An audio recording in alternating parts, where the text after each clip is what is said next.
সিডনির ভোর, হালকা ঠান্ডা হাওয়া, সবুজ ঘাসের শিশিরের ঝিলিক। অস্ট্রেলিয়ার এই ব্যস্ত শহর সিডনি আজ সাক্ষী বাংলাদেশের মেয়েদের প্রথম অনুশীলনের।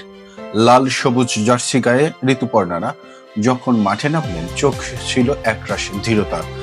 এটা শুধু প্র্যাকটিস নয়, এটা ইতিহাসের দিকে হাঁটা। প্রথম স্পর্শে বোঝা গেল তারা প্রস্তুত।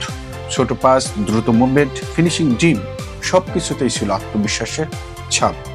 এশিয়ার সেরাদের আসর, এএফসি ওমান এশিয়া কাপ, সেই বড় মঞ্চকে সামনে রেখেই শুরু হয়ে গেছে কাউন্টডাউন। প্রতিটি পিঞ্চ যেন বলে দিচ্ছে তারা শুধু অংশ নিতে আসেন, লড়তেও এসেছে।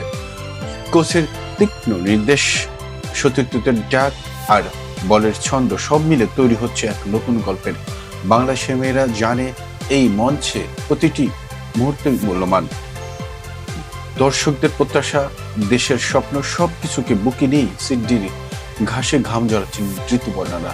কাউন্টডাউন শুরু, এশিয়া কাপের পথে বাংলাদেশের মেয়েদের প্রথম পদক্ষেপ।